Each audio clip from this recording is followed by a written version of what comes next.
Would you put your palms together and follow after me? Namo tassa bhagavato arahato samma sambuddhassa.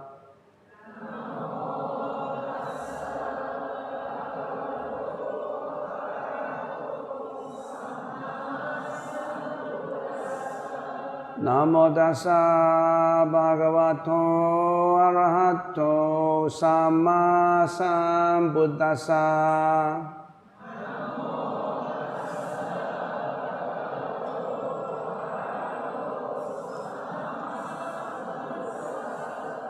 Namo tassa bhagavato arahato samma sambuddhassa.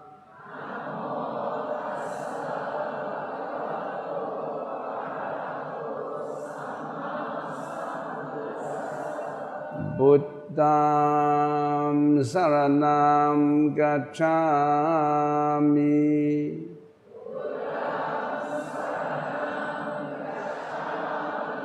Dhammam saranam gacchami.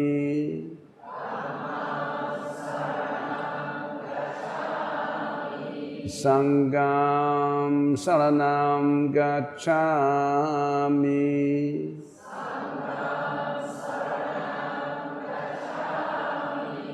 Tudiyampi Buddham saranam gacchami.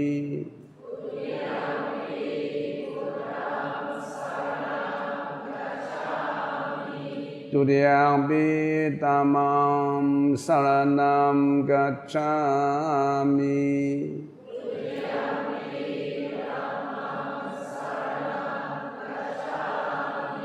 Tudiyampi Sangham saranam gacchami.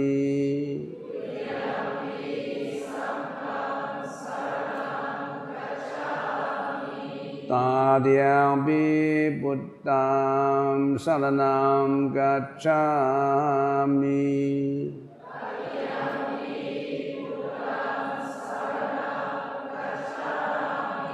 Tadiyampi Dhammam saranam gacchami.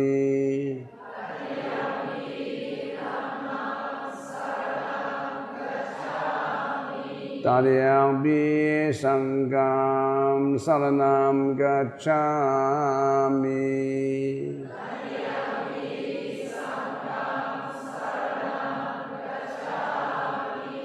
Please put down your palms. Good evening, venerables, fellow Buddhists, ladies and gentlemen, boys and girls. I can see some boys and girls in here. I guess some of you probably we may have met on YouTube. Those who have seen me on YouTube, raise your hands. Quite a few people on YouTube. Yeah. Today we come face to face with each other. Face to face. It's easier to communicate. And also at 9:30, we're going to distribute to you a piece of paper on which you can write down your question. And then we attempt to answer your questions. And all those who put your questions down will have a gift, a rosary beads gift. So try to ask as many questions as possible. And if you are interested, you can also ask a question in Chinese. If you ask a question in Chinese, write down in Chinese, and then say, 华语回答你的问题，或者是粤语回答问题。你可以粤语回答问题。So we're using 3 languages tonight. All right, okay.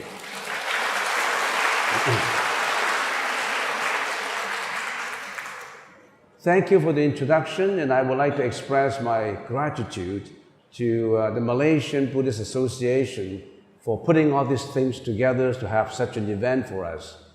And today's topic is how to overcome emotional challenges. What are the emotional challenges? These are the mental afflictions. It's very important that we must be able to deal with our mental afflictions. So what we are trying to do tonight is try to to match what we have learned in the Dharma, in Buddhism, to overcome emotional challenges that we have faced every day. It will be a very practical topic. So how do we talk about tonight's topic? This is how we will deal with it. The Dharma talk content tonight is, first of all, to understand emotions, to understand the theory. What are emotions? To understand emotions, mental afflictions, and then we try to get rid of emotions by introducing to you some practice, some methods to overcome them. So instead of just talking about the theory, we also talk about how to do it, how to practice it. In learning Buddhism, you have to have two wings of a bird, like two wings of a bird. One wing is understanding of it, the theory of it. The other wing is how to practice. It's not just talking about it. You have to practice it out. So in understanding emotions, we have to find out where do emotions come from, what is karma, what are emotions. Negative emotions lead to mental disorder. Talking about mental disorder, I have some Malaysian facts for you. The World Health Organization, 2 years ago, they conducted a survey, and the rate of total world population suffering from depression and mental disorder was about 3.9%, just about 2 years ago. In other words, out of 100 people, 3.9% suffer from depression and mental disorder. And for example, in Hong Kong right now, the rate is 4.2%, higher than the average.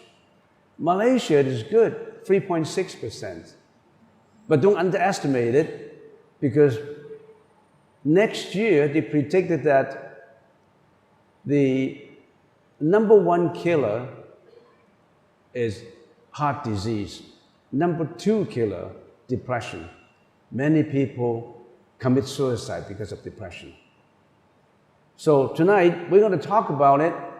And if you have friends, if you have family members who suffer from mental afflictions, in Buddhism, we call mental afflictions 烦恼, or in the Sanskrit languages, kleshas, 烦恼. 每个人都有烦恼的. Everybody has emotions. How do we deal with it? So, we will be using a combination of the Buddhist teaching, particularly in Vajnana Matata is the study of consciousness. Buddhism, it's very profound psychology. Vajnana Matata is to study, in the Pali language, is Vijnana, the study of the consciousness, of mentality. We also combine it with a little bit of science, neuroscience, vibrational medicine, and some psychology. So we'll be doing a mixture of information. Where do emotions come from? Emotions come from karma, 业力, karma. Talking about karma, there are two kinds of karma. Present life karma and past life karma. Our mind craves and attaches to externalities. Externalities means everything outside. We have been creating karma in the process of satisfying our desires through our behavior, speech, and thought. Karma disrupts our inner peace, induces emotions and suffering. Present life karma. Present life karma in the Chinese language is 分別我執, 分別我執, 叫做 present life karma 係分別我執. Past life karma, innate karma accumulated from previous life through rebirths. In the Chinese language is 俱生我執.屈生我执. It is very important that everything starts from a thought. So when we are doing meditation, why are we meditating? Meditation is to how to initially train our mind in controlling our thoughts. Thought gives rise to action. So thought is very important. Every thought gives rise to action and speeches, of course. There is no speeches, there's no actions without a thought. Whatever you talk about, it comes from a thought. However you want to act, whatever you want to act, it comes from also a thought. So the Buddha told us that we have to watch our thought. We call it introspection of our thought. Internal introspection. Somebody call it contemplations. So a thought gives rise to action and speech. Action and speech, if you do it all the time, becomes your habits. If your habits have been repeatedly done all the time, it becomes your personality. Your personality determines your destiny. So don't blame anybody for having a bad destiny. You are the master of your own fate. If you want to do well, for example, if you are studying at school, you want to do well, you have to start from a thought. You have to have good habits. So a thought gives rise to action and speech. Action and speech give rise to habits. So watch your habits. If you're repeatedly doing the same thing, it becomes very dangerous. And the habits becomes your personality. For example, if your habit is that you're always lazy, you're always sluggish, you don't want to work too hard, then you become very lazy, then you cannot contribute towards, apply your efforts towards your good results at school, good results in your employment and your work. So personality determines your destiny. So if we want to change something, we want to change our life to improve our life, how do we improve it? Improve the thought. Don't underestimate your thought. Whatever the mind can conceive, the mind can do. Whatever the mind wants to do something, if you really try hard, if you're repeatedly trying hard, you will get it accomplished. So that's positive thinking. For past life karma, there are certain procedures that the Buddha said we can do to make up to what we have done wrong in the past. Repentance, performance of good deeds, purification by practices of the Buddha's teaching. What is karma? What is karma? Karma is an accumulation of actions of the body, speeches of the mouth, and thoughts of the mind. Shen, kou, yi. They all give rise to karma. Using modern language, what is karma? Energy. Energy is karma. So whatever you have done, it produces energy. Whatever you have said, it produces energy. Karma also refers to the natural law of cause and effect, where each thought, action, and speech of an individual influences the future of the individual. There are three kinds of karma: wholesome karma, unwholesome karma, and neutral karma. Wholesome karma gives rise to wholesome effect. Unwholesome karma gives rise to unwholesome effect. Neutral karma gives rise to neutral effect. That is the universal law of causality. So the suffering and happiness we experience are the results of our own actions, speeches, and thoughts reacting on ourselves. Our karmic energy has been accumulating from one life to the next as we continue to experience rebirth. So far, are we okay? Is it too boring for you? There's got to be some theory there that you really have to learn.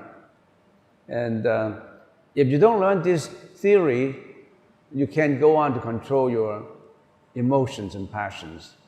Tonight, we're going to deal with depression too. All those people, your friends, your relatives who suffer from depression, this is the time to know more about it.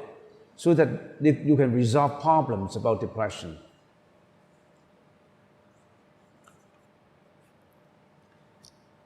Where do emotions come from?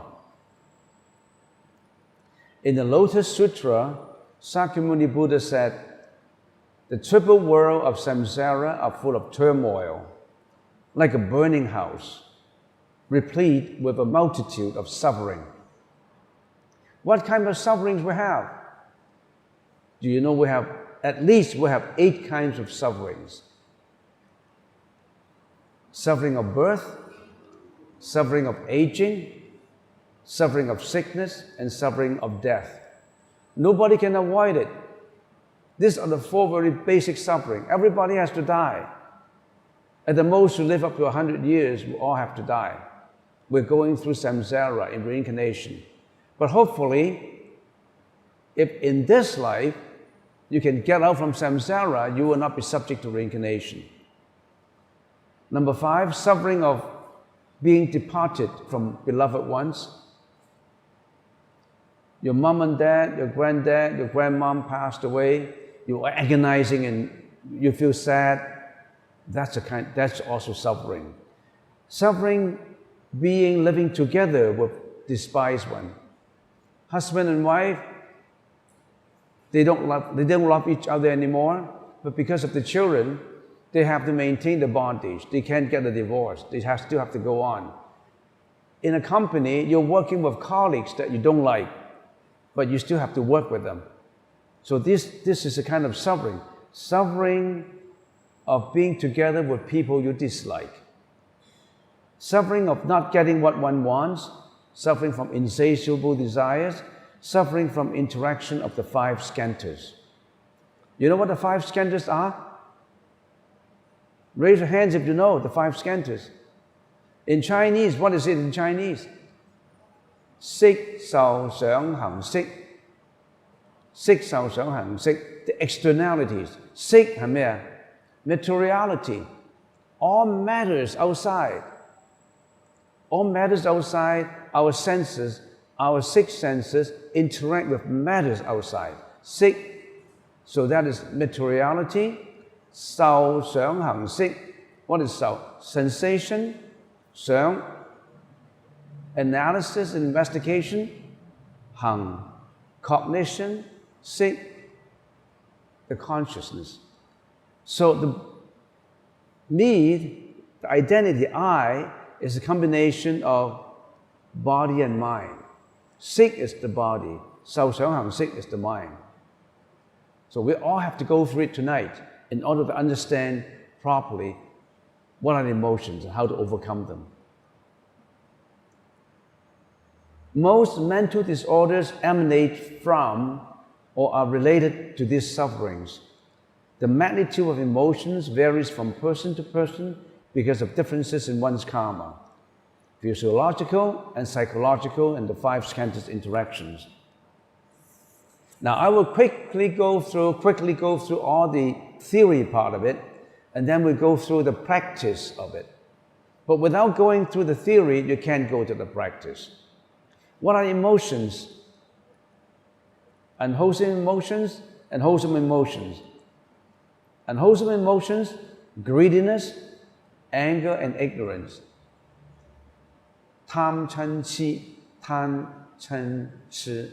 Greediness, lust, desire, infatuation. Yeah, and if you want, you can just take a snapshot of it. You don't have to copy it down. Take a photograph of it. Save time. I don't have copyright for this. You can do the same thing in your YouTube. I mean, you can pause it and you can see. So just take a snapshot of it. Greediness, anger, ignorance. Ignorance includes depression, sadness, despair, anxiety, self-abasement, self-obsession, self-pity, panic, phobia, worry, nervousness, and insecurity. Do you have these? If you don't think that you have these, raise your hands. If you think you have these, raise your hands. So how about those who don't raise their hands?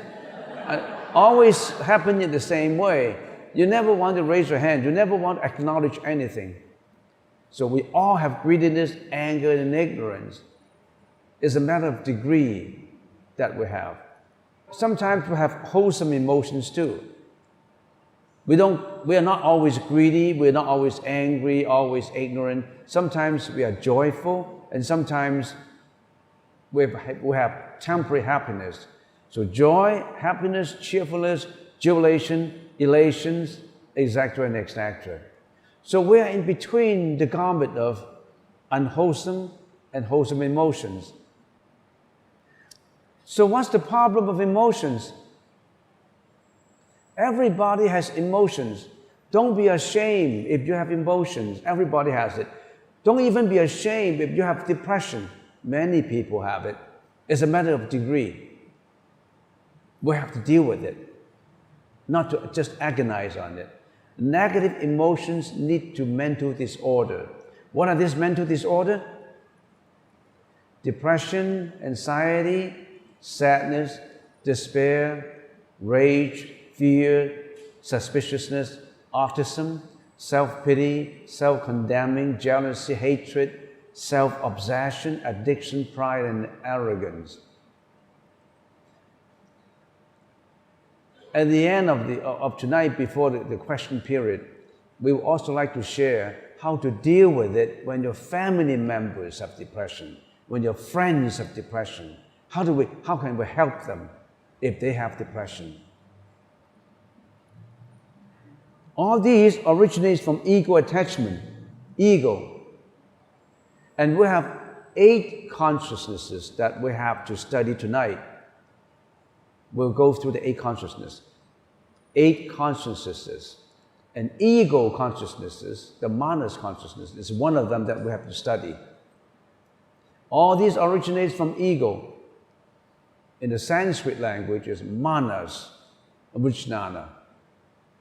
The Mahayana goes through deeper into consciousness by introducing 2 more consciousness. The manas consciousness and the alaya consciousness. Usually the Theravada have 6 consciousness. The Mahayana go into more, the 7 and the 8. So maybe for those who study only the Theravada, tonight it may be interesting to study 2 more consciousnesses, 2 more vijnana, 2 more consciousnesses that you should know. The ego consciousness and alaya consciousness. In the Theravada approach is also very wonderful because they segregate it into chitta and mano. Have you ever studied the Theravada school? The chitta and the mano. The chitta is the emotional mind. The mano is the rational mind. Everybody, our rational mind is always in conflict with the emotional mind. In other words, the emotional mind and the rational mind are always at tug of war with each other, like pulling the string, pulling the rope, always at tug of war. And unfortunately, you know which mind is under control? Which mind? The 2 minds. You have 2 minds, right? You have your emotional mind. Sometimes you feel happy, sometimes you feel sad, sometimes you feel emotional. That's an emotional mind and the rational mind. So the emotional mind and the rational mind, which one is stronger in you usually? You are right, bingo. You're right. Unfortunately, our emotional mind is always in control of our rational mind. So if we know that, how did it benefit us in our daily interaction with people? So we know that the emotional mind is stronger than the rational mind. So when your family members is mad, are you going to use violence against it? You feel mad, you yell at him, you fight back. You know that the emotional mind is always under control. So you have to be more abrasive. You have to embrace it, you have to tolerate it, you have to put up your tolerance level, you have to go through it. Don't get into argument, don't get into quarrel, don't get into fighting. Because we know that our emotional mind is stronger. And he is struggling with his mind too. So we have to help out instead of arguing about it. Mental disorder. adversely affect your health, your family, your job, your studies, your marriage, your career, your business, public relations, simply to affect every aspect of your life. I'm looking at this group now, and I can see quite a few young people. There are some people here that are under 40. Used to be, if you're under 30, you'll be regarded as young people. Now under 40. Because people are getting longer and longer and live longer and longer. Buddhism is absolutely important because if you study Buddhism well, it will teach you how to be more successful in life. Not only in living, but also in your career and work. For example, in your career and work, if you're running a business, if you know the philosophy of the Buddhist parameters and actually practice the 6 parameters, you will be more successful in your career, in your business. Do you know the 6 parameters? What are the 6 parameters? What is the first one? In Chinese, if you can utter in Chinese, 布施, generosity, 布施, 布施, the 6 parameters. What are parameters? What are parameters? Parameters is to go from this shore to the other shore, from the shore of confusion to the shore of enlightenment, from the shore of misunderstanding to the shore of understanding, from the shore of suffering to the shore of happiness. So these 6 parameters would lead you to happiness. So if you know the 6 parameters, you'll be successful in whatever you're doing. If you're a student, if you know the 6 parameters, you'll be an A student. If you're a businessman, if you know the 6, I'm just sidetracking from this. Are you interested in parameters? Raise your hands if you are. How many students are here tonight? How many students? No students here tonight? How many people are running businesses? How many people are working for a career? No response. The 6 parameters, the first one is what? Generosity, giving. You always want to give out, right? Don't just say, give me, give me. Every time when you go to a temple, Buddha, please give me reputation, please give me money, please give me happiness. You always acquire. But the first of the 6 parameters is learn how to give. It's more blissful to give than to receive. That is generosity. You have to learn how to be generous. Generosity. What is the second one? 持戒. 持戒.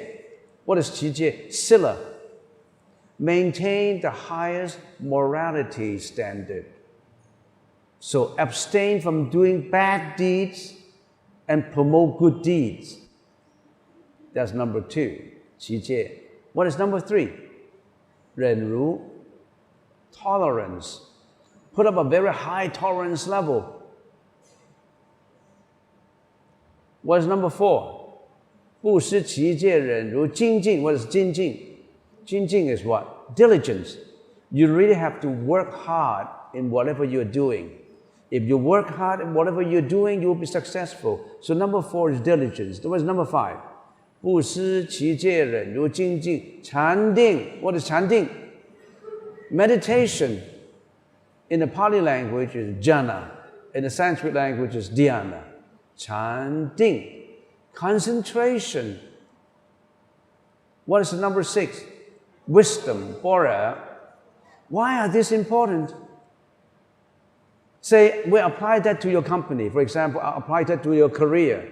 We want to apply these 6 parameters to your career. Why do you need to learn the 6 parameters? First of all, you must learn how to give. If you're working with your colleagues, if you are always giving, you're always helpful, what happens? You will set up very good interpersonal relationship. If you're always stingy, if you're always selfish, you think your colleagues will like you? So that you learn to be generous, if you always want to give, to help, then you'll be a good friend of all your colleagues. If you're doing a business, if you know that you have to give back to the society, you always want to give back to the society, not just to get from the society. The second one, 持戒, abstain from doing bad deeds and doing only good deeds. I remember when I was about 23, 24 years old, I was teaching a grade 4 primary students, talking about how to be good, how to abstain from doing bad deeds. And I told my students, I said, there are 10 good deeds that we must do all the time. What are these 10 good deeds?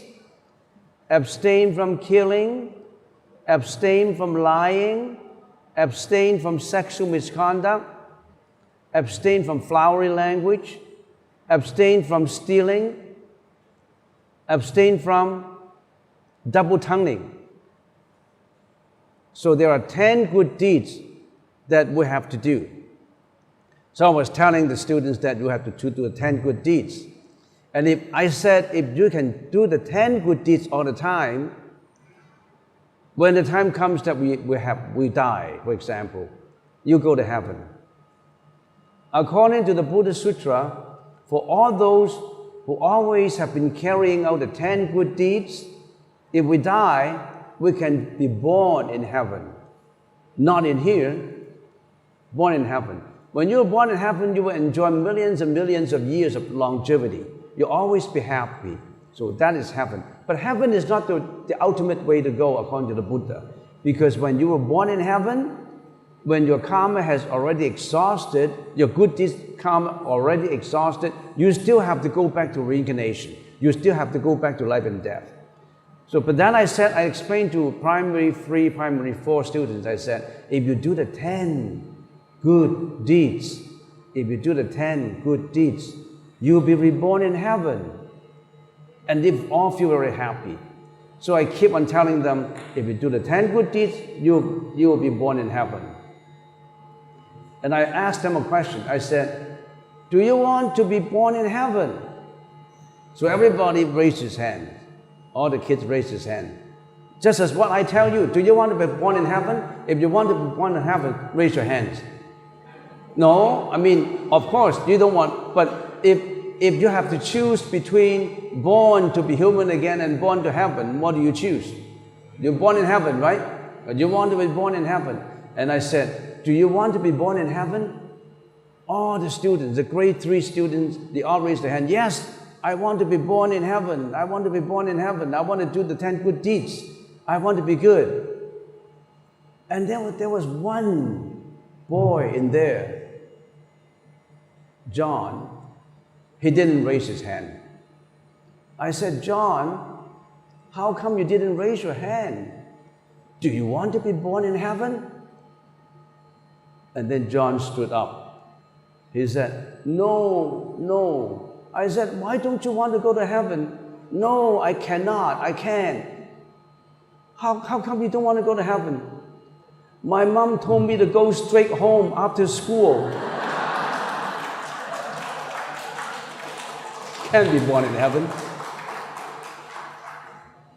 So, the second parameter is to abstain from doing bad deeds and doing only good deeds.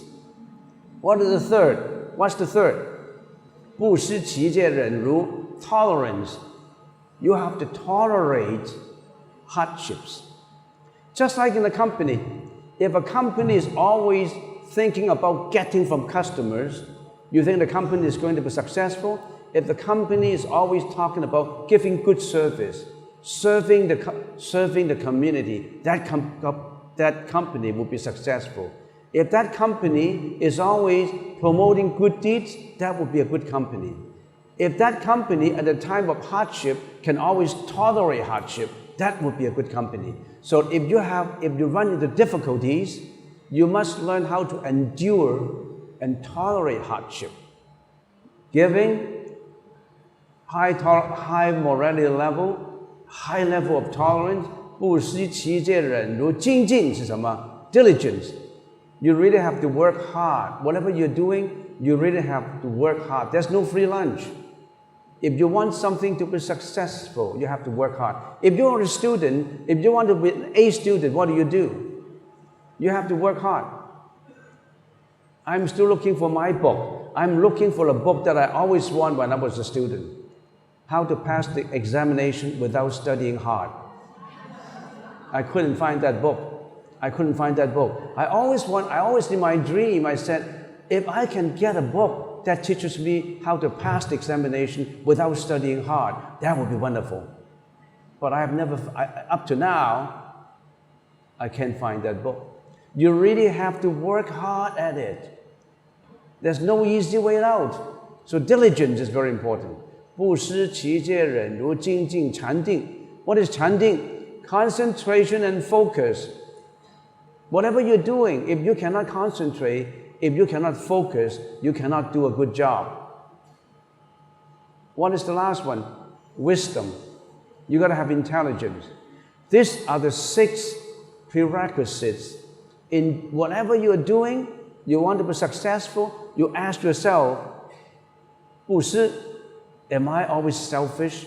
If I'm not selfish, if I'm giving, other people would know that I'm generous, they will be generous to me too. So in that case, you are improving interpersonal relationships. So always remember, Buddhism is applied Buddhism. Buddhism is not theoretical Buddhism. You can apply every aspect of Buddhism to your daily life. But you really have to know it to apply it. So let's carry on with how to overcome emotions. How do emotions arise? Vimalakriti Sutra says, what's the reason of suffering and mental disorder? Because of our craving and attachment.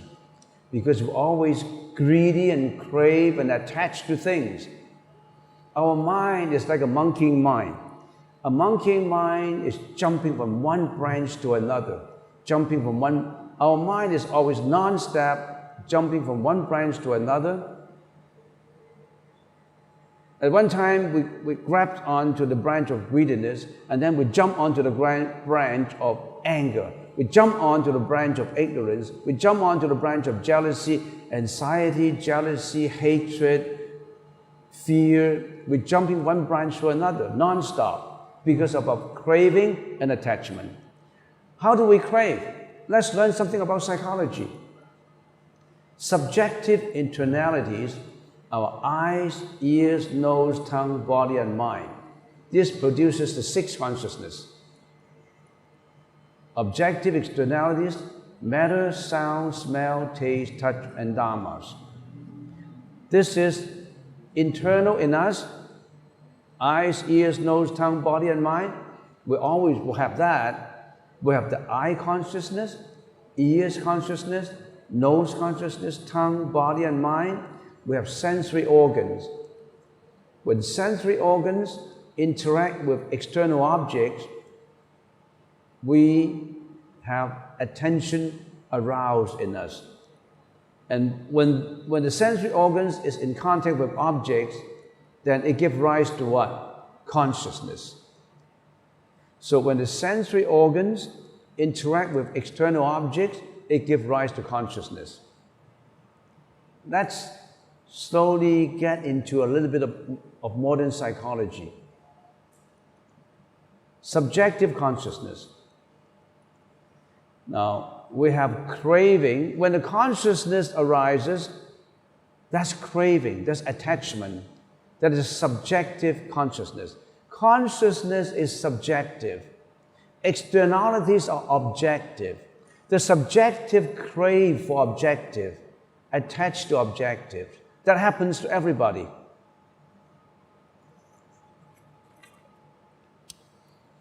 Let's get into a little bit of psychology. How does our mental experience work? Externally, we have external environment, objects, sound, smell, taste, and touch. That includes everything about externalities, external objects. Object, everything is object. You are my object. Object is made up of molecules, body cells, elements, protons, electrons. All these are objects. And then there's also sound, vibration, frequency, smell, taste, and touch. How do we interact with these? Through what? Through perceptions. Eye consciousness. Eyes interact with objects.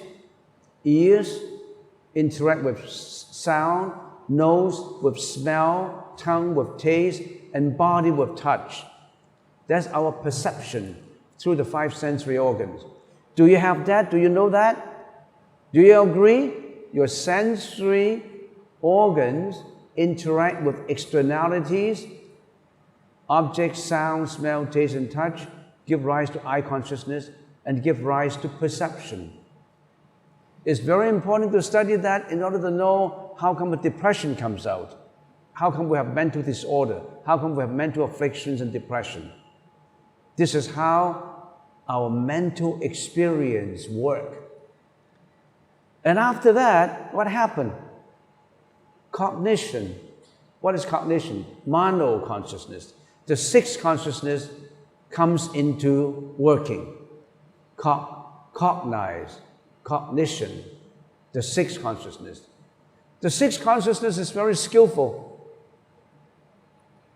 because it includes all the various functions of the cognitive processes, including interpretation, intellectualization, analysis. It goes through cognition. Cognition is more powerful than perception. Do you know why cognition is more powerful than perception? Do you know why the 6th consciousness, the mano, is more powerful than your eyes, your ears, your nose, your ears, your body, and your taste and your tongue? We have perception in the front end, and then cognition.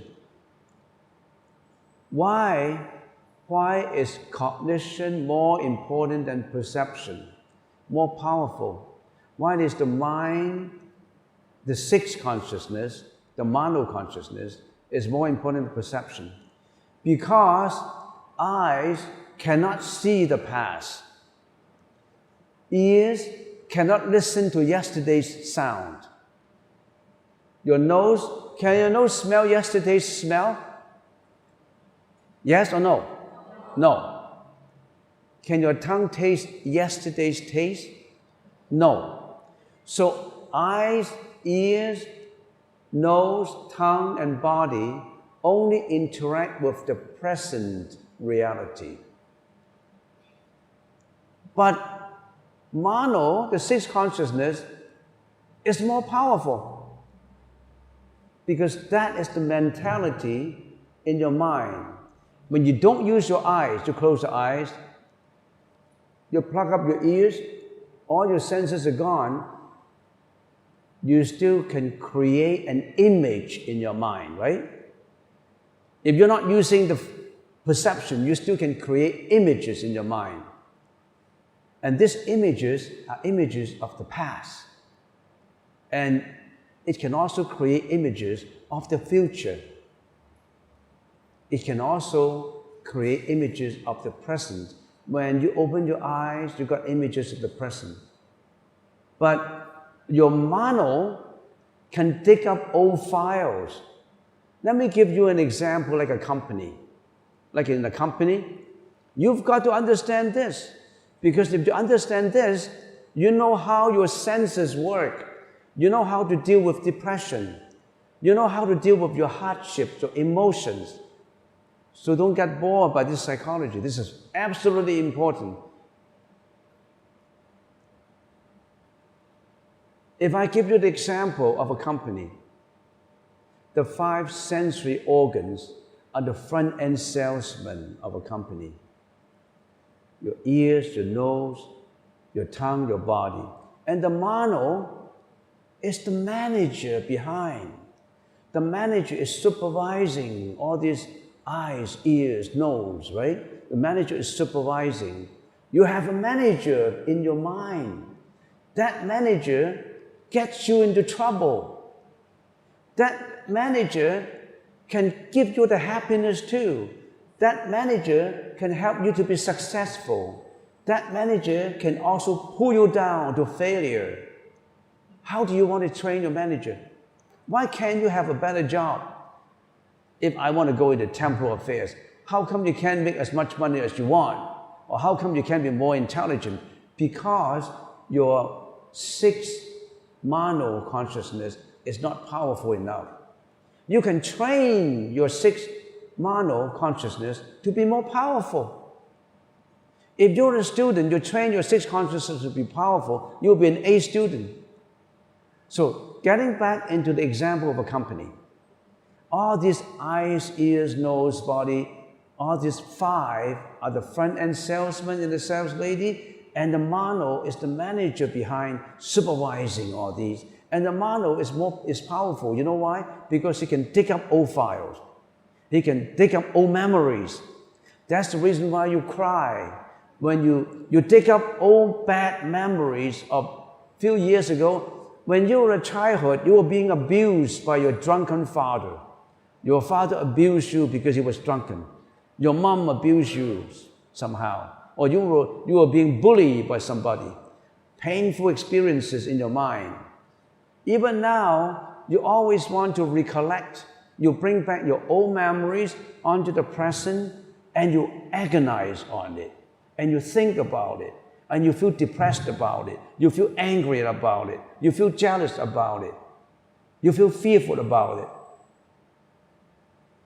But the past is already gone. How come you pull the past back onto the present and agonize on it? Isn't that stupid?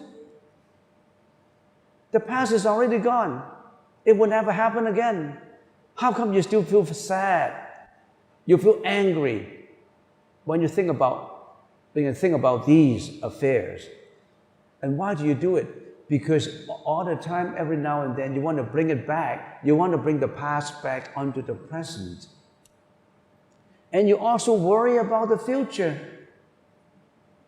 What happens if I'm sick and I will die? What happens if my family members die?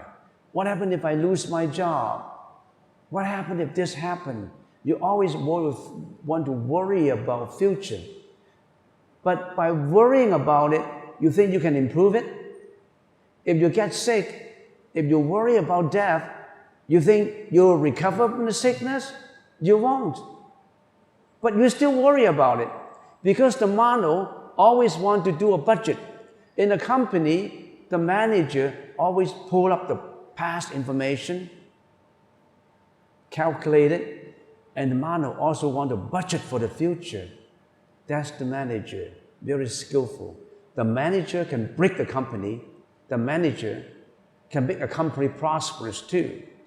You better train your manager in your mind. The sixth consciousness pull you down. The sixth consciousness can improve you. Which one you want to choose? You want to train your manager to be successful. How? The Buddha is teaching us in his teaching how to improve our mano. But you're not listening. You're not learning from it. Now is the time to learn. More than just the mano, there's another seven consciousness. The ego consciousness. That's what we call the manas consciousness.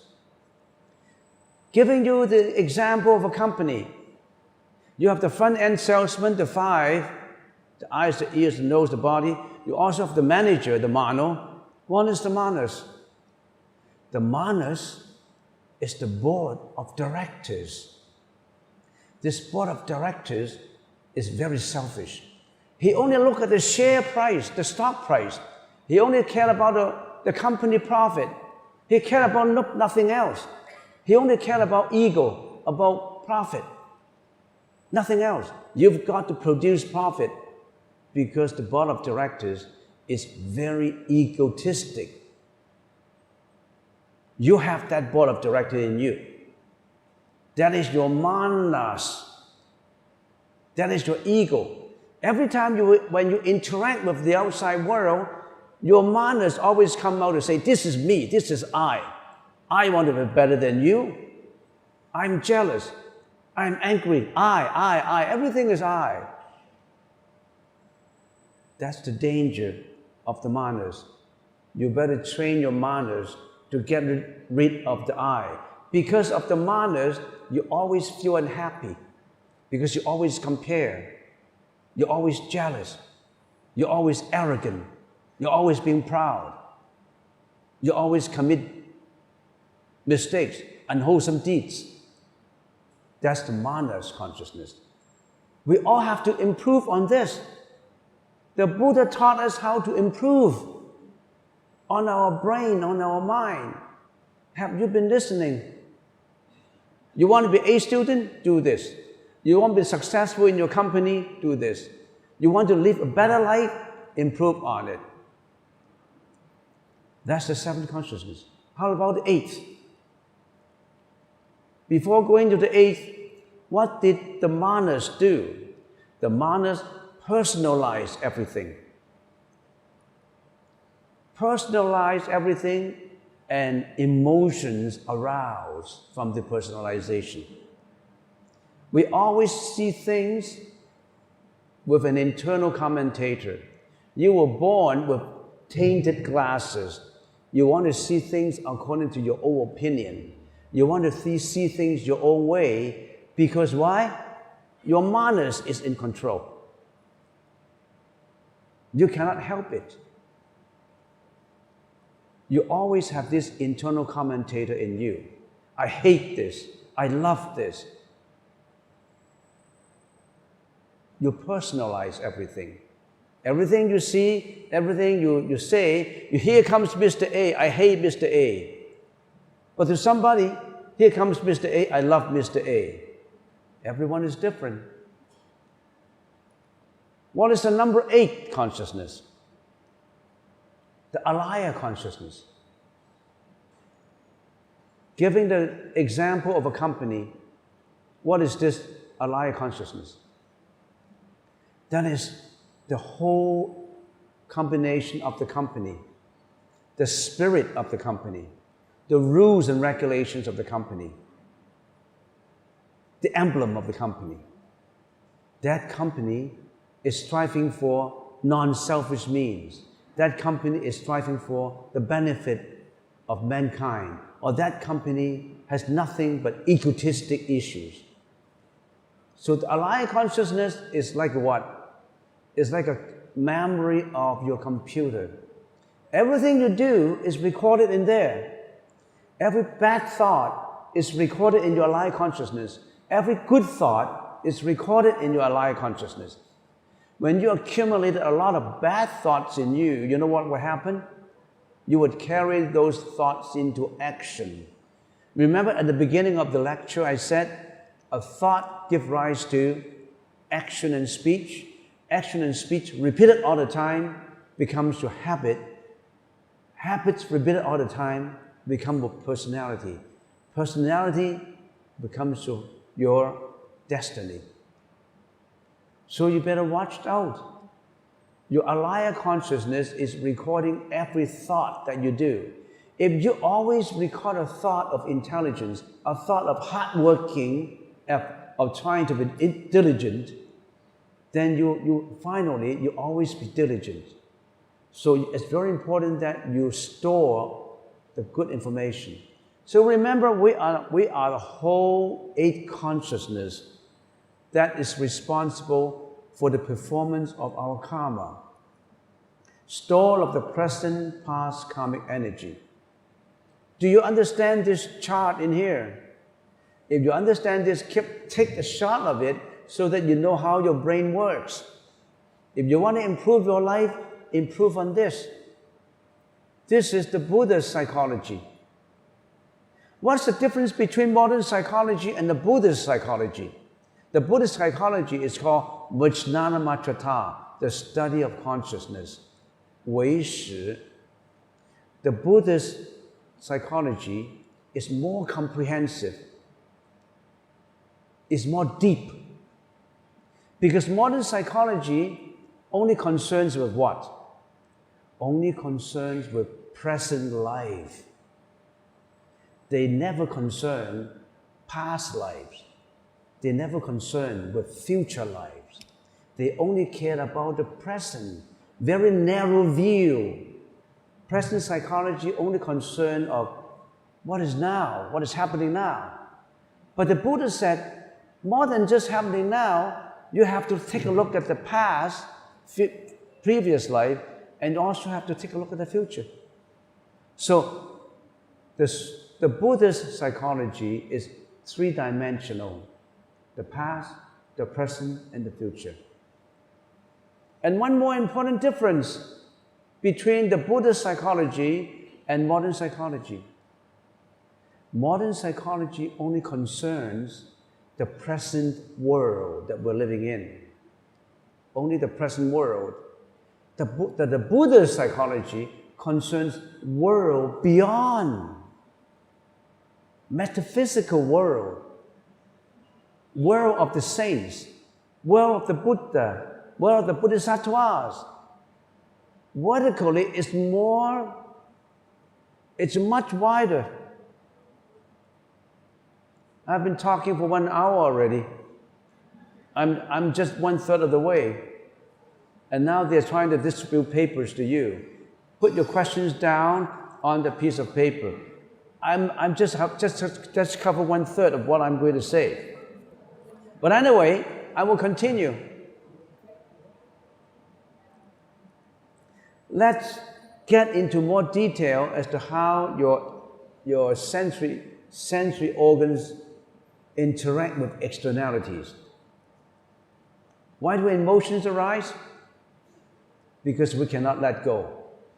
Our senses habitually attach to external objects, arousing wholesome and unwholesome emotions. For example, eyes interact with matter, seeing a sensual object arousing sensual desire. Ears, being insulted by arousing anger, being complimented by feeling delight. You're being affected by sound. Nose, resenting pungent odor, attaching to fragrant smell. Tongue, indulging in meat eating, leading to animal slaughtering. Because your tongue wants to taste the flesh and blood of animals. That's why you are supporting killing animals for food. Are there any vegetarians in here? Raise your hands. Not many. Those who are still involved in eating meat, raise your hands. How come you dare not raise your hands? You eat meat every day and you dare not to acknowledge that you're eating meat every day. You're supporting killing animals for food and you don't want to raise your hands. That's hypocritical. Your seven consciousness is working in you. Your manas is working in you, obscuring your ego because your tongue want to taste the flesh and blood of animal. You want the steak, the pork chop, the chickens, the ducks, the pigs, the cow. Body, tactility. Mind, attaching to past memories. All right. I want to stop in the theory part. I want to go into the meditation part now, the practice part. The meditation part. How many people are interested in meditation in the group? Raise your hands.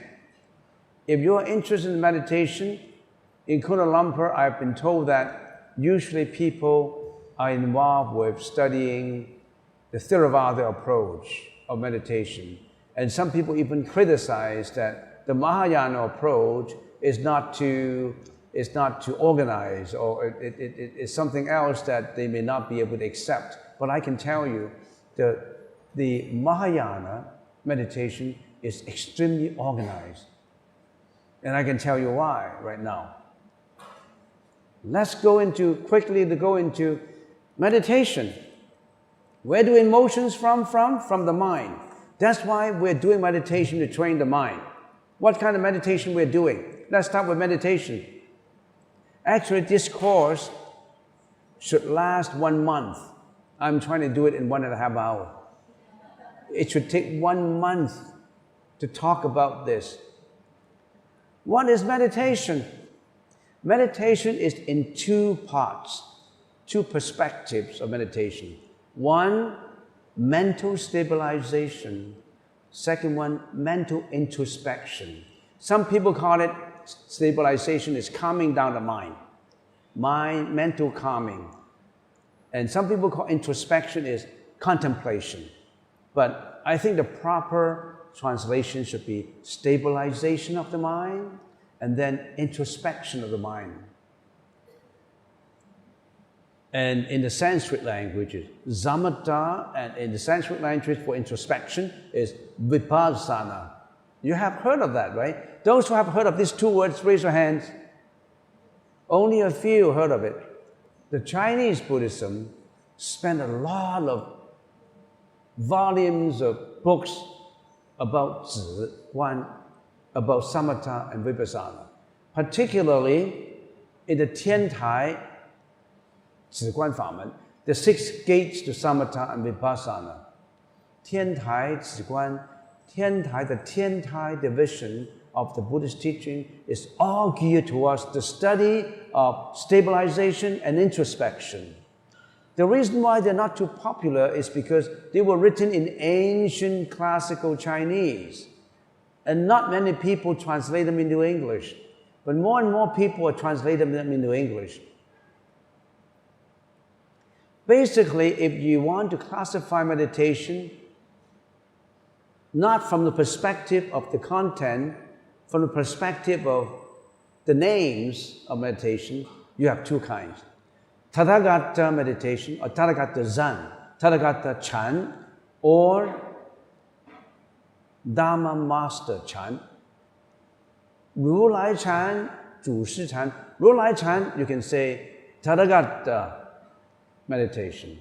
Zhu Shi Chan, Dharma Master meditation. In the Chinese meditation. Dharma Master meditation, they don't use words. What you know is an impediment to your enlightenment. You think you are very knowledgeable? The knowledge that you have is exactly the hurdles that stop you from being enlightened. The more you know, the more ignorant you are. You have to research more into why. I can't explain tonight in here. So that is the Dharma Master meditation, which they don't use a lot of words. They use what? Koan. You know what koan is? K-O-A-N. They use queries. Chan Hua Tou. For example, they meditate on the koan of who is chanting the Buddha name. Where do I come from before I was born? They use query. They use query to arouse the suspicion. It's just like the query is like a balloon. The query is getting bigger and bigger and bigger and bigger, and then one day it bursts. When it bursts, nothing is behind. Nothing's left behind. It's all enlightened. That you really have to learn. We can't say anything more today. The Tathagata meditation is a gradual procedure. The Buddhist meditation, according to Sutra, is a gradual procedure. How gradual it is here. For stabilization, you use the in and out breath. In the Theravada school is Anapanasati. Have you ever heard of Anapanasati? Satipatthana, Mahasatipatthana? That is exactly samatha and vipassana approach to meditation. There's a lot more to say about meditation. It takes about many, many months just to learn how to do the Anapanasati.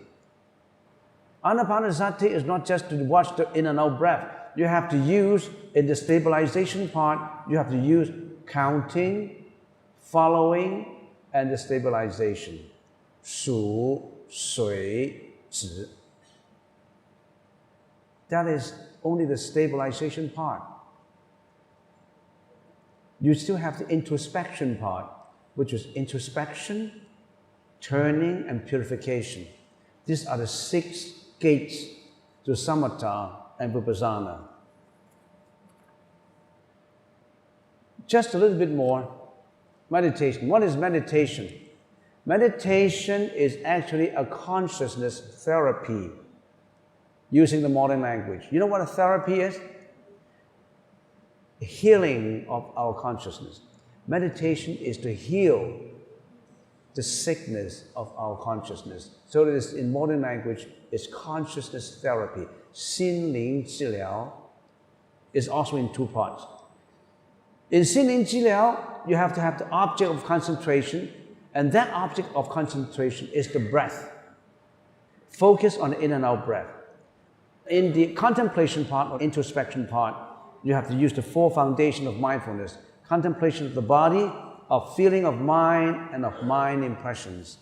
I don't have time to explain that. I only have 1.5 hours. But last but not least, why not using a candle flame, a pond of water? Why are we using the breath? The Buddha told us to use the breath as our focus of attention. Why the breath? Focus on the breath. Why? Because the breath is the most present moment of our awareness. What is more present than the breath? The breath is not the breath of the past, the breath of the present. The most present in you is your breath. Your breath is the most present moment. That's the reason why when we're meditating, we say, here and now. What is the meaning of here and now? The breath is here, the breath is now. It follows you wherever you go and as long as you live. If you're not using the breath as the object of focus, why are you using others? Because your breath is the most vital, it's the most important. It goes wherever you go. And meditation is not just crossing your leg.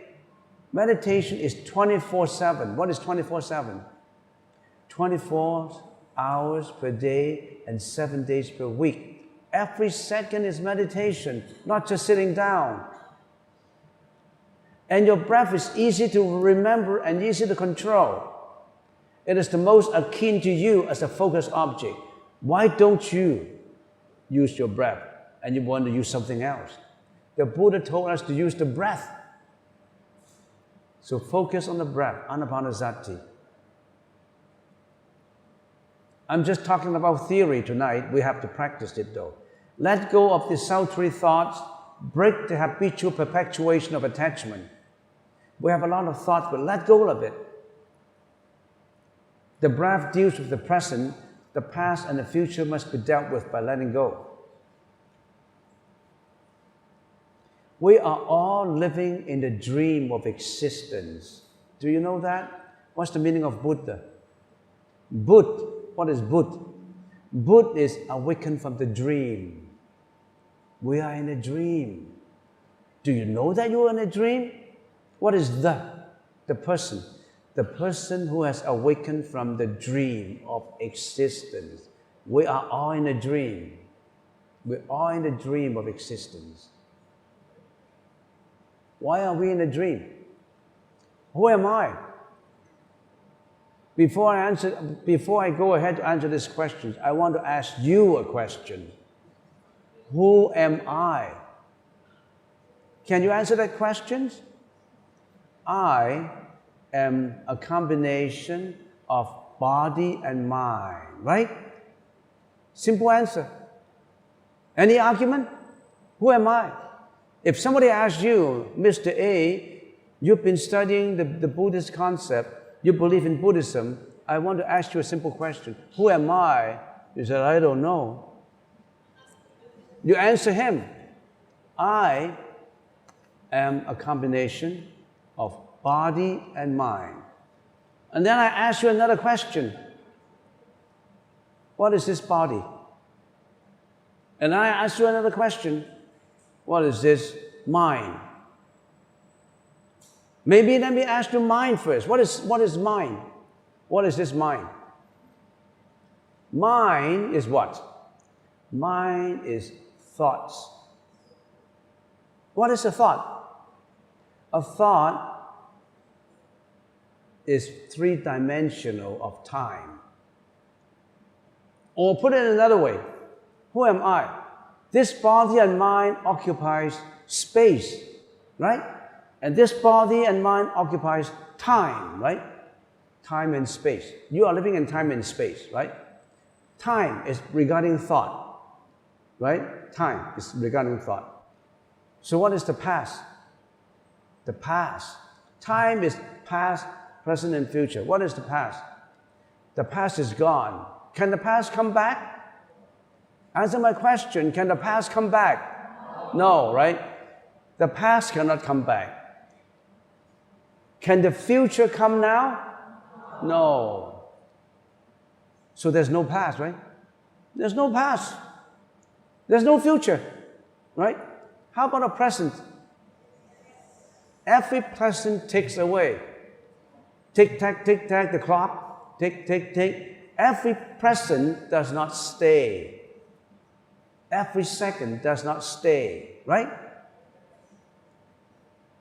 Are you always staying in the status quo situation? You're always subject to changes, right? So the present, there's no present. So if there's no past, no present, no future, how come you say you have a mind? So you have no mind. Right? You have no mind. You're not existing as having a mind. But how about the body, the space? My body is occupying space, right? What is this body made up of? Body cells. What is this body cells made up of? Elements, protons, electrons, etc., etc. And all these elements are changing all the time. They're not status quo all the time. It's changing all the time. It's not the same. 1 minute is not the same as another minute. So it also exists according to causality. Only conditions fulfill, your body exists. If your lung goes, if you have sickness that your lung no more can function, you think you can live? So you live based on the conditions that all these bodily parts, all these organs, everything exists. So you exist not as a true reality. You exist only on conditionality. Only on conditions that your body works out without sickness, on the conditions that there's no earthquake, there's no war, that you can go home safely, that everything turns out to be okay for now. It may be changing all the time. So your body, you have no body. You only have existence of conditionality, of conditions. So that's the reason why you are in a dream. You're not existing. Do you realize that? So how does this help us? And then Mr. Chen will ask you, yeah, that seems to be philosophy, that seems to be psychology. How can that help us in our daily life by knowing that? You tell me. By knowing that you're living in the existence of a dream, by knowing that you don't have an eye, you don't have a past, you don't have a future, how does that help you? I'm not giving you the answer. I don't want to give you all the answers tonight. You got to think about it. By knowing that, how can that help you? Buddhism is not about just prostration, not just about offering flowers, about kneeling down, about acquiring from the Buddha. Buddha, please give me a boyfriend. Buddha, give me a good marriage. Buddha, give me, I'm sick now, give me healing. If you believe in the Buddha on the basis of acquisition, that will only increase your greediness. That does not increase your wisdom. But if you request the Buddha for help, they will help you. You know why? Buddha and Bodhisattvas are waiting to help you. But can you help yourself? So in other words, I have been giving the same analogy last night in Yibo, right? Yibo. I was giving a talk on Yibo. And I said, Kunyam Posat, Avalokitesvara Bodhisattva, Fat, Buddha and Bodhisattvas, they were like grand universal channels.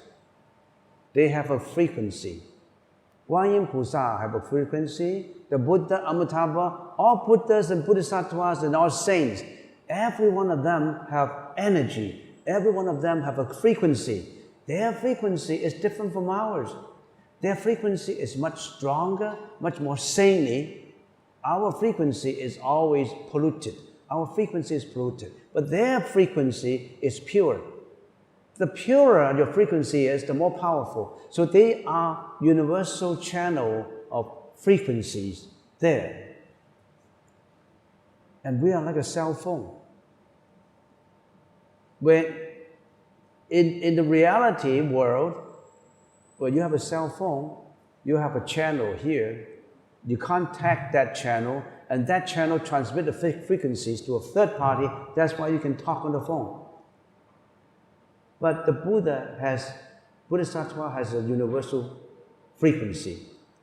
And that frequency rely on you for you to contact that frequency. Just like in your phone, you got to know the phone number of your friend. Do you know the phone number of the Buddha? Do you know the phone number of Guan Yin Pusa? Do you know? Please tell me, I want to know. What is his phone number? I can tell you, I know the phone number of Guan Yin Pusa. I know the phone number of the Buddha. You know what is his phone number? His name.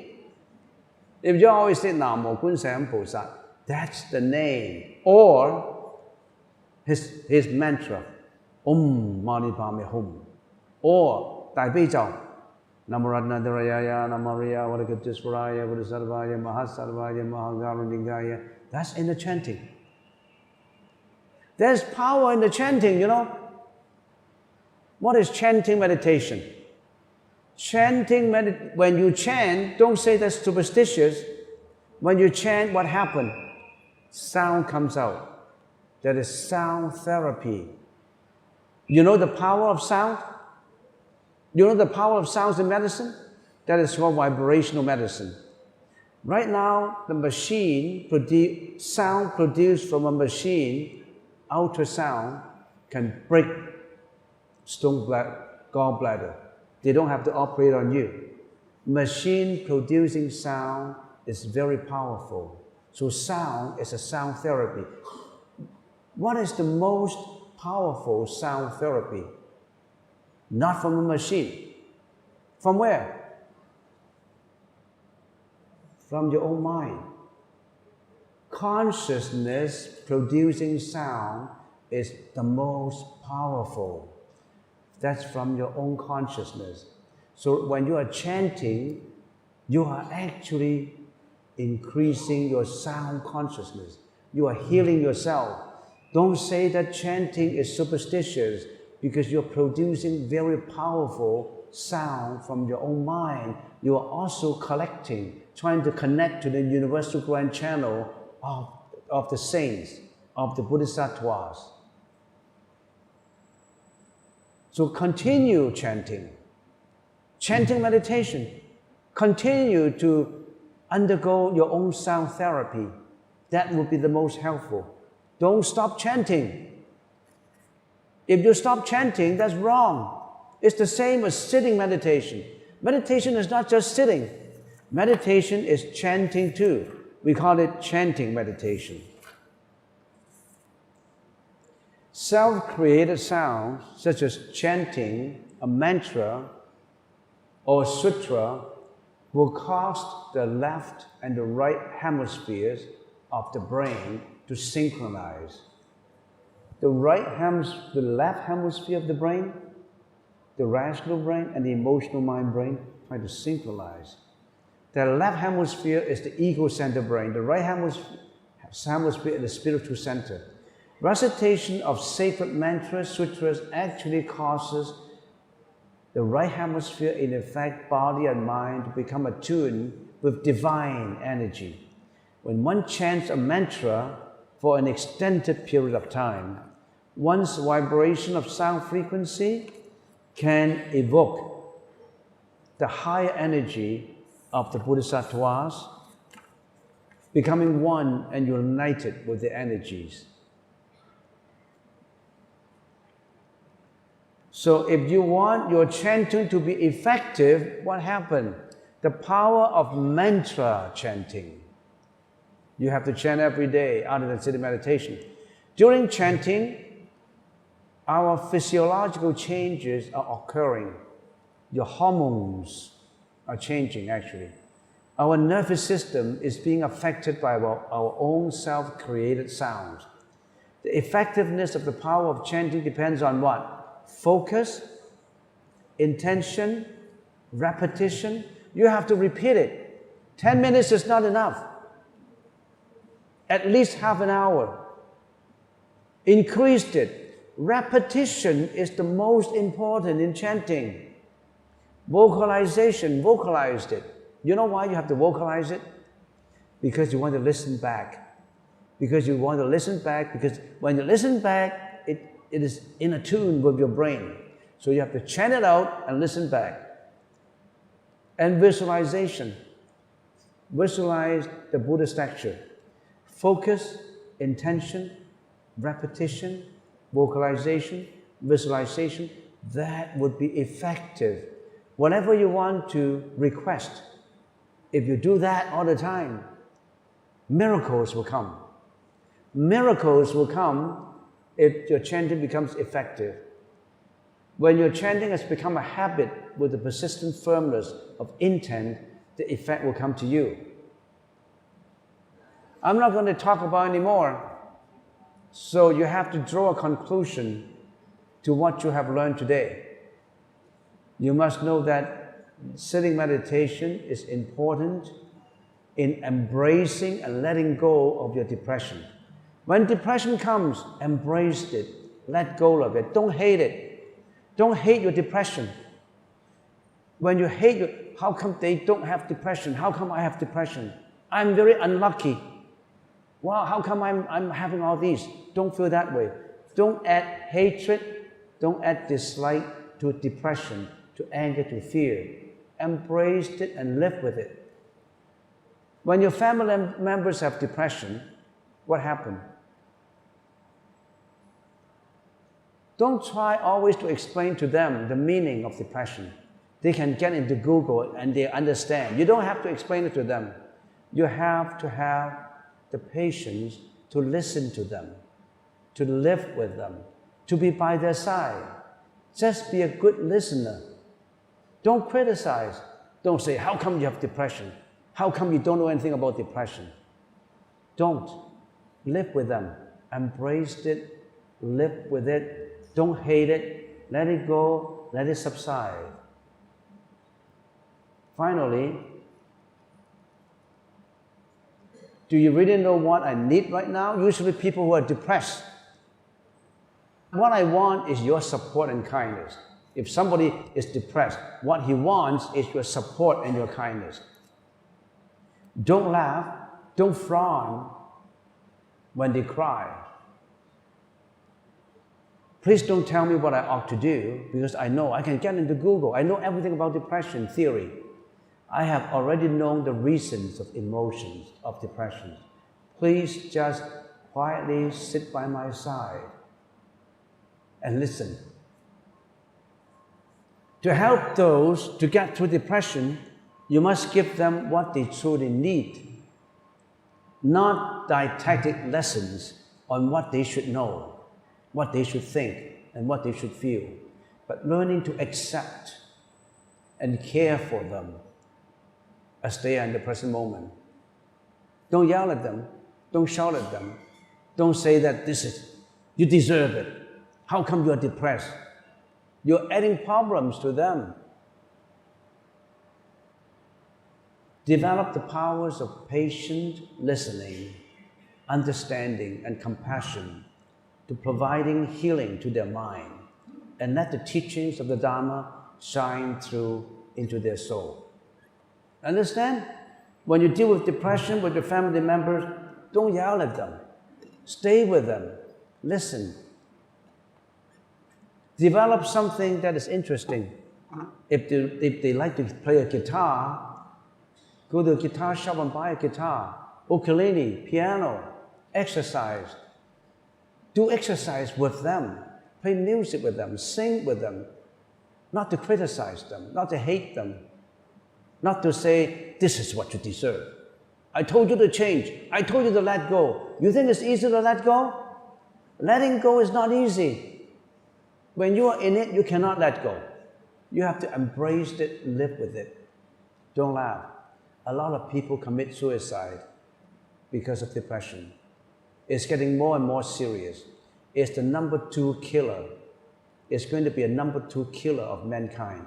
This kind of sickness, people are getting more and more mental disorder, not just depression, fear, anxiety.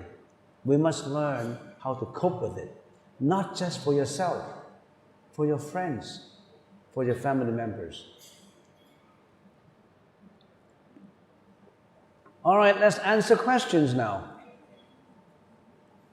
How do you comfort an elder person, 90 years old, who is afraid of death? The moment she thinks of dying, she becomes very different, difficult. I told her about Amitabha, Pure Land. She doesn't trust there's one. I like the handwriting, very good handwriting. I was in Singapore last year, talking to a group of 900 people, and they handed a lot of these papers. And one surprising phenomenon that I have experienced compared to people, I don't want to mention the city's name. Singaporeans have very good handwriting. Every piece of paper is very good handwriting, very neat and tidy. Now this is the first question, very neat and tidy. So I tell you, 90 years old, a 90-year-old, and it's getting more difficult because it's afraid of death. I think what you need to do is to explain death to him in a way that you understand death. Do you understand death? Death is not an end. To people who are still in samsara, in life and death, death is the beginning. Whoa.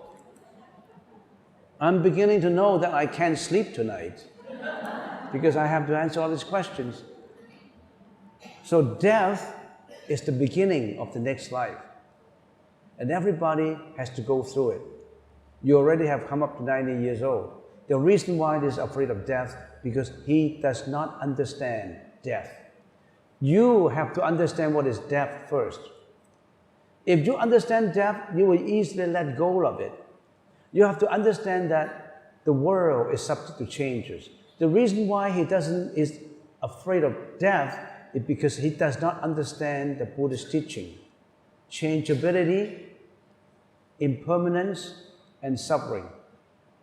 The fact that you have gone through 90 years of suffering in here, and that there's an opportunity for you to be away from this world of suffering. Who knows, you may be reborn in a world that is not as much suffering. Explain to him, but first of all, you yourself, the explainer, has to understand what is death. What is this world as compared, for example, with Amitabha's world. It's a two different worlds. If we have to die anyway. After our death, we don't want to roll with our karma into the next reincarnation, which is the three vicious realms. Infernal, animal realm, or ghost realm. We don't want to go into this realm. We want to, if you're not enlightened yet, if you can't go to the Pure Land, you still have to be subject to samsara. You have to explain all that. You have to understand it first. That's the reason why when you know more Buddhist concept, more Buddhist understanding, it's easier for you to explain. Equip yourself with the right understanding of death first, and then slowly explain it to him. When give in to others' demand, they keep coming back with more demands and not happy with my decline to their wishes. By declining, am I not practicing endurance? So they keep on demanding. If they keep on demanding, if the demand is very simple, just fulfill the demand. If they say, oh dear, can we go to Italy for holiday? But if you can, just go. If a simple demand, just observe it, just carry out the demand.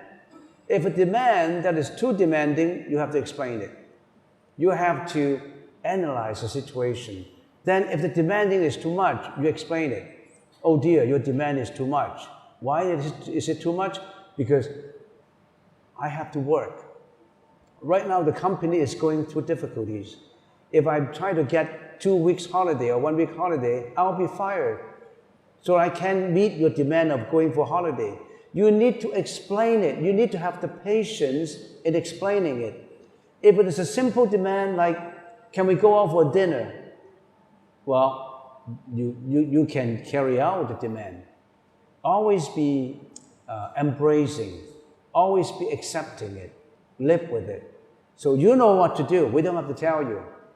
So always be kind, be compassionate, and always express your compassion. You know how to express your compassion? I've seen a lot of families, they don't care about expressing loving kindness to others. You know, on Mother's Day, there are lay women in Buddhism and lay men in Buddhism, and they say, I love my mom. I always love my mom. They never expressed it. On Mother's Day, you send the flowers to your mom. You don't do that because, oh, why should I buy a bouquet of flowers for my mom? You have to express your thankfulness. You have to express your love, if you have love. You have to express your compassion. You have to say it. You have to compliment. If your wife is cooking a good meal for you for dinner, you have to say, oh dear, this is a good meal. You don't just shut up. You just criticize. You never compliment. You never praise your wife. That's the problem. You're not meeting the demand for compliment, the demand for praise, the demand for acknowledgement. When your son have done better in homework, you say, son, you've done a good job. But when your son is getting poor mark, you say, son, you're not doing it right. You only criticize, you never praise. That's your problem. Praising would make people improve. Criticizing would make people sad. You understand? Next question.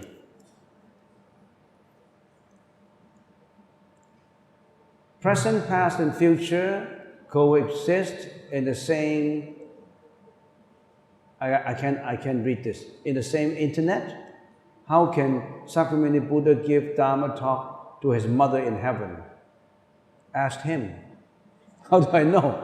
How can Sakyamuni Buddha give Dharma talk to his mother in heaven? Sakyamuni Buddha the body in here, but maybe his consciousness can travel anywhere he wants.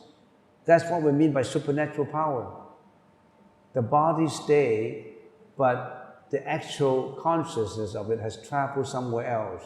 That's supernatural power. Next question. Venerable, I'm focusing on a single mantra, then chanting of several mantras or chanting meditation or practice. You can concentrate on one mantra or a number of mantras, no problem. This handwriting, I can't read, so I'm going to put it down. A note of gratitude. Make Vaksatu to Venerable Kwanchen for giving us opportunity to share blessings, planting good seeds in our mind. Thank you very much for the compliment. I'm looking at the clock now, it's 10:15, and I have that much to answer. So how can I finish it? Why don't I summarize everything? Why don't I summarize it? We've always seen each other on Facebook, on YouTube. But now we are face to face. And of course, a lot of people want to ask questions. Well, I can tell you, spend more time in what you should see in the internet. For example, if you spend time in WeChat, in your email, 3 hours, and most part of it, if you filter it out, is nothing but garbage. You can actually get rid of it. You don't really have to care, have you had your lunch? What do you go for shopping? That kind of rigmaroles in daily life. Spend some time every day with repetition every day on the Dharma. Listen to the talk, not just my talk, on talk of other venerables too. So spend your time in the pursuit of wisdom. In Buddhism, there are 3 very important subjects. The first one, we know that what's the intention, what's the objective of learning Buddhism? Not to get from the Buddha, not just acquiring blessings from the Buddha. The objective of Buddhism is to be liberated from suffering, liberated from this world, this imperfect world of suffering. This world has a lot of suffering, more and more sufferings than before. Even though we're advanced in science and technology, for example, in telecommunications, we have our phone. The phone gives us close communication, but it seems that family members don't get to see each other. The telephone has pulled us further apart, in spite of the fact that we can talk on phone. We're not intimate anymore. Sometimes we get together to have dinners and all that, but the phone pulls us apart. Medicine have advanced, but we have more and more sickness, mental sickness. So get onto the objective of Buddhism is to be liberated from suffering and help others, help all the folks, all others to be liberated from suffering. Ultimately liberated in this life from suffering, so that in the next life, you're not going through the imperfect world again. But in this life, the intention of learning Buddhism is to be happy in this life. To be happy in this life, you have to get wisdom. And wisdom is in the study of the Dharma. You have to get wisdom to be happy in this life. If you have the wisdom, you can make yourself happy because you can control your mind, you can handle your problems better. You can handle your emotions, you can handle your depressions, you can also help others to handle depressions. So improve on your wisdom, and so that you'll be happier in this life. To do that, there are 3 courses that you have to take. The first one, sila, qi jie, precepts, morality. You have to abstain from doing bad deeds and doing only good deeds. You must abstain from killing, abstain from lying, abstain from sexual misconduct, abstain from cursing, abstain from stealing. You have to do all good deeds. You know why? The Buddha said, if you're not doing good deeds, you'll be subject to more suffering. How can you practice Buddhism? So the first lesson is not just to dig into the video to get wisdom. The first lesson is to observe precepts, is to take the 3 refuges and observe precepts. The 5 precepts you have to observe conscientiously. Abstain from killing, abstain from stealing, abstain from sexual misconduct, abstain from lying, abstain from intoxication. You have to take these 5 precepts so as to guide your conduct in the right path. That's the first step. If you cannot even be a good person, how can you lead a happy life? How can you lead a happy life? So you have to be a good person. To be a good person, you have to take precepts. That's the reason why in Buddhism, you have to take the 3 refuges, the 3 jewels, the Buddha, the Dharma, and the Sangha. You must do that. If you don't do that, you're like a sit-in student. You're not a registered student in Buddhism. You are just a sit-in student. What's the benefit between a sit-in? What's the difference between a sit-in student and a registered student? A sit-in student does not have to do homework, does not have to write examinations, does not have to attend lectures, does not have to buy textbooks. You think you'll be a good student of Buddhism? Take the 3 refuges first. That's the first lesson. How come you don't take the 3 refuges? You register psychologically as a learner towards the right path first. Take the 3 refuges, the first step. The second step, observe the 5 precepts. And there are other precepts too, so you have to learn the sila. Sila is the most important. Sila is a Sanskrit word. It means vinaya, it means precept. You have to abstain from bad deeds and doing good deeds. That's number 1. Number 2 is what? Stabilization. You have to learn how to stabilize your mind. You have to learn how to calm the body and relax the mind. That is from meditation. Meditation is not just cross-legged. It's not just sitting down. It's also from chanting. It's also in walking. Meditation is about a thought. It's about a thought. Not just sitting down is meditation. So, stabilization. Learn how to control your mind. The third is what? Introspection. Learn the Buddhist concepts. How many Buddhist concepts are there? There are so many Buddhist concepts. An ocean of books of the Buddha Sutra. When we say an ocean, really, you cannot in your lifetime study all the Buddhist concepts. How can you study all of them? It's like an ocean of literature. What do? When you want to know the taste of ocean water, do you have to drink up the whole ocean? Answer my question. If you want to taste the water of the ocean, do you need to drink up the whole ocean? You just have to take a cup, scoop up ocean water, taste it, then you know the whole ocean. Don't get perplexed. How can I study with so many books, so many of these things? You have to know a few basic concepts and then meditate on those concepts. And that's enough. You don't have to look for it every day. I know people who have been looking for videos and tapes all their life, and they just put their books on their shelf and never go beyond 10 pages. And that is you. You don't need to. You don't need to read everything.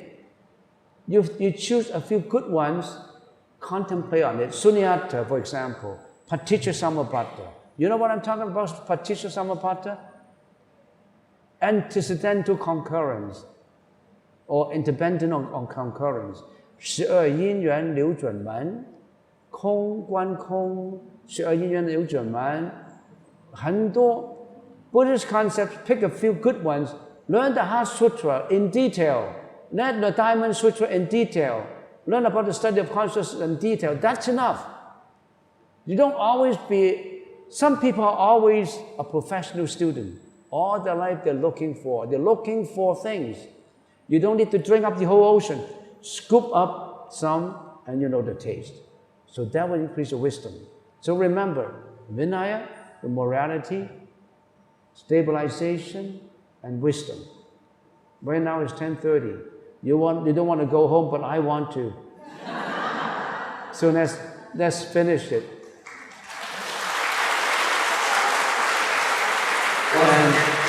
And good fortune and good luck to every one of you. You have cultivate good seeds in your Dharma field of consciousness. And these seeds, we don't know when, will sprout and be grown into full blossom. By then, you will know that you'll be liberated from samsara, liberated from an imperfect world and to be born into the free world. Thank you. Yeah.